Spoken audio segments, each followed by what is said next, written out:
Educational video पाहण्यासाठी subscribe करा आणि बेल आयकॉनला क्लिक करायला विसरू नका। अब चलते हैं और आगे की तरफ। ठीक है, आगे की तरफ next is sample space. Sample space is basically the set of, मैं डेफिनेशन पढ़ देता हूं, the set of all possible outcomes of a random experiment is called sample space. ठीक है, अब it is denoted by S और five, sorry रो। अब S या फिर सॉरी इसको ओम के सिंबल से जाना जाता है, sorry Greek letter for omega, तो इसको ओमेगा के नाम से जाना जाता है। We are going to use S, तो बिकॉज ओमेगा फिलहाल मतलब बहुत कम यूज किया जाता है, so we are going to use S. S is for sample space, this is sample space.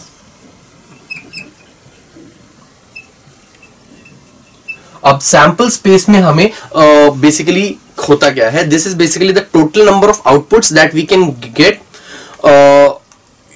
when an event occurs, या फिर कोई भी experiment, when an experiment is done, उस टाइम पे उसे कहते हैं टोटल नंबर ऑफ आउटपुट्स जो होते हैं उसको हम कहते हैं सैंपल स्पेस। फॉर एग्जांपल, एक एग्जांपल देता हूं। अगर हम वो ये एग्जांपल देख चुके हैं कि अगर मेरे पास दो कॉइन्स हो, तो अगर मैं दो कॉइन्स को एक साथ टॉस करता हूं तो मेरे पास पॉसिबिलिटीज कितनी होगी, head head tail tail tail head head tail. ये सारे हैं मेरे सैंपल स्पेस के अंदर। This is my sample space, जिसके अंदर head head tail tail head tail and tail head, ये सारे हैं मेरे सैंपल स्पेस के अंदर। अब कुछ रैंडम एक्सपेरिमेंट्स गिवन है और उसके सैंपल स्पेसेस लिखे हैं। Let's discuss all of them. अब देखते हैं कुछ और रैंडम एक्सपेरिमेंट्स और उनके सैंपल स्पेस क्या हो सकते हैं। Let our random, this is be our random experiment and let this column be our sample space.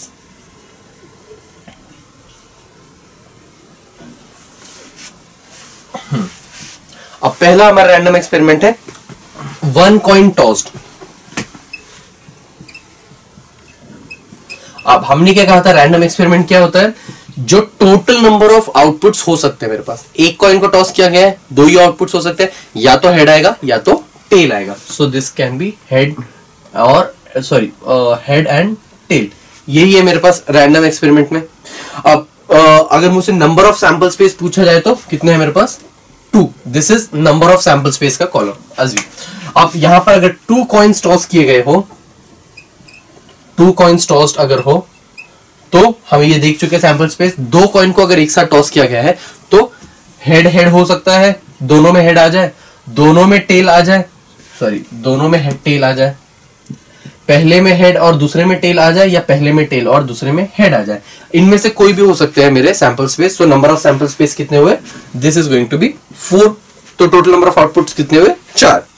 Now next is 3 coins tossed. अगर 3 कॉइन्स टॉस किए गए हो, 3 कॉइन्स टॉस्ड, तो आउटपुट्स क्या हो सकते हैं, या तो तीनों में हेड आ जाए, हेड हेड हेड, तीनों में टेल आ जाए, हेड हेड टेल, पहले 2 में हेड और फिर तीसरे में हेड आ, sorry next tail tail tail, फिर head head tail, head tail head, and then tail head tail, sorry tail head head. ये हो सकता है। मैंने टेल को फर्स्ट सेकंड जगह इन जगहों पे स्प्लिट किया। पहले टेल यहां पर था, फिर यहां पर आया, फिर यहां पर आया, फिर इसके अंदर ठीक है टेल को चेंज किया जगहों पर। अब 2 टेल्स डालते हैं तो ये हो जाएगा tail tail tail, and then it will be tail tail, sorry it will be tail tail head, and then tail head tail. This is 1 2 3 4 5 6 7 8। Yes, these are the 8 outputs that I can get from this. कौन से, head head head, head tail head head, sorry tail tail tail, head head tail, head tail head, tail head head, and then head tail head, head tail tail, tail tail head, tail head tail. इनमें से कोई भी output मेरे पास आ सकता है। So total number of outputs कितने हुए मेरे पास, total number of events in sample space में टोटल नंबर कितने हुए, नंबर ऑफ सैंपल पॉइंट्स हुए 8। अब बात करें अगर हम अ डाइस इज थ्रोन, ठीक है, अगर एक डाइस को थ्रो किया गया है, अ डाइस इज थ्रोन, तो एक डाइस को फेंकने के बाद कितने आउटपुट्स आ रहे हैं मेरे पास? मेरे पास 1 आ सकता है, isn't it? 2 हो सकता है, 3 आ सकता है। ऑब्वियसली डाइस में तो 6 साइड्स होते हैं, हर साइड पे नंबर लिखा होता है। सो अब ये 4 हो सकता है, 5 and then 6। I hope we all know what dice is. So पासा जो हम खेलते हैं यूजुअली, लूडो खेलते वक्त जिसे फेंकते हैं, दैट इज डाइस। तो 1 to 6 कुछ भी हो सकता है। So total number of sample space कितने हुए मेरे पास? That is 6। That is the total number of sample events.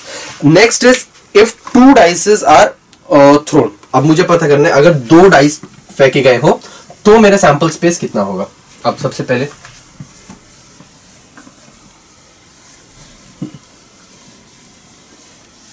ठीक है, if 2 dice are thrown,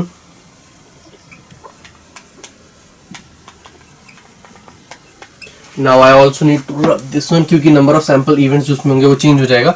अब पहले ठीक है, इसके अंदर सबसे पहले अगर मैं पहले की बात करूं तो पहले में हो सकता है 1 आ जाए, दूसरे में 1 हो। ओके, पहले में 1 और दूसरे में 2 आ जाए, पहले में 1 और दूसरे में 3 आ जाए, पहले में 1 और दूसरे में 4 आ जाए, पहले में 1 और दूसरे में 5 आ जाए, और पहले में 1 और दूसरे में 6 आ जाए। इनमें से कुछ भी हो सकता है। अब और पहले में 2 और इसमें 1 आ जाए, एंड देन सेम वे अब इसमें से कुछ भी हो सकता है। अब 2 2 2,3 2,4 2,5 2,6 3,1 3,2 3,3 3,4 3,5 3,6 4,1 4,2 4,3 4,4 4,5 4,6 5,1 5,2 5,3 5,4 5,5 5,6 and then 6,1 6,2 6,3 6,4 6,5 6,6। अब इनमें से कुछ भी हो सकता है output, isn't it? So total number of outputs कितने हुए मेरे पास? 36। 1 2 3 4 5 6 और ये हर उसमें 6 ही है, और 1 2 3 4 5 6 6 into 6 36। so total number of sample events यहाँ पर हुए 6। ये कब हो सकता है? अगर मैं 2 डाइस को एक साथ फेंकूं तो हो सकता है पहले डाइस में 1 आ जाए, दूसरे में भी 1 आ जाए। पहले डाइस में हो सकता है 1 आ जाए, दूसरे में 2 आ जाए, या फिर कोई भी रैंडम पहले डाइस में 3 आ जाए, दूसरे में 5 आ जाए। इनमें से कोई भी पॉसिबिलिटीज हो सकती है अगर 2 डाइस को साथ में फेंका जाए तो। सो this is my sample space कब when 2 dice are thrown simultaneously, and the number of sample space are going to be 36। so 36 outputs हो सकते हैं, sample outputs हो सकते हैं अगर मैं 2 dice को एक साथ फेंक रहा हूं तो। now let's see what is the next। ठीक है, अगला जो मेरे पास सेट है the possible random experiment, that is a card is drawn from a pack of pack bearing numbers 1 to 25। Basically मेरे पास 25 नंबर्स है, एक कार्ड्स का सेट है, और हर कार्ड पे एक नंबर लिखा हुआ है जिसका नाम है हर नंबर लिखा हुआ है from 1 to 25। So a pack bearing cards, a pack of cards bearing numbers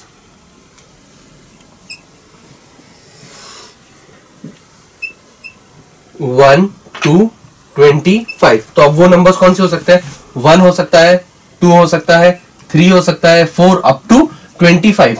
कितने भी हो सकते हैं, दिस इज गोइंग टू, कोई भी नंबर्स हो सकते हैं। So this is going to be my sample space from 1 2 3 up to 25। Now अब next random experiment is a card is drawn from a well shuffled pack of 52 cards. अब मेरे पास 52 cards है, उनमें से कोई एक कार्ड ड्रॉ किया गया है। अब अ card is drawn, a card is drawn from a well shuffled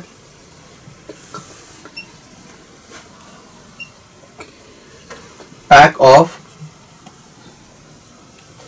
52 cards। और 52 कार्ड्स मतलब कि जो पत्ते का जो हमारा सेट होता है उसके अंदर 52 कार्ड्स होते हैं। isn't it? उस पत्तों के सेट में से, उस डेक ऑफ कार्ड में से एक कार्ड ड्रॉ किया गया है। अब मेरे पास टोटल नंबर ऑफ इवेंट्स कौन से होते हैं? अब मेरे पास एक डायमंड हो सकता है, I can get a diamond, diamond and then a spade, a club और ए हार्ट। इनमें से कोई भी हो सकता है मेरे पास। अब डायमंड में भी मेरे पास ऑप्शंस होते हैं। डायमंड में से मेरे पास एस आ सकता है, ace and then 2 3 4 5 6 7 8 9 10 and then jack आ सकता है, क्वीन आ सकती है या फिर एक किंग आ सकता है। इनमें से कोई भी ऑप्शन मेरे पास हो सकता है डायमंड में से। सेम ऑप्शंस मेरे पास स्पेड में से भी कोई भी आ सकता है card. Ace 2 3 4 5 6 7 8 9 10 and then jack, queen and king. अब स्पेड में भी इनमें से कुछ भी आ सकता है। क्लब की अगर बात करें तो ace 2 3 4 5 6 7 8 9 10 and then again jack, queen and king. इनमें से कोई भी आ सकता है। और सेम वे हार्ट का भी मेरे पास ये 13 में से कोई भी एक पार्ट आ सकता है। It can be an ace 2 3 4 5 6 7 8 9 10 sorry again jack, queen and king. अब ये टोटल आउटपुट्स कितने हैं मेरे पास? 52। इनमें से कोई भी एक कार्ड मेरे पास आ सकता है, कोई भी एक कार्ड मेरे पास आ सकता है। सो मेरे टोटल नंबर ऑफ सैंपल्स, ये this is my sample space, और total number of samples events कितने हुए? 52, बिकॉज 52 कार्ड्स ये मेरे पास, उतने ही नंबर ऑफ सैंपल इवेंट्स होंगे। सो this is my basic sample space. अब देखते हैं कुछ क्वेश्चंस जो सैंपल स्पेस के बेसिस पे पूछे जा सकते हैं, so that it would be easier for you to know, क्योंकि अगर क्वेश्चंस हमें समझ गए तो फिर we can calculate things very easily.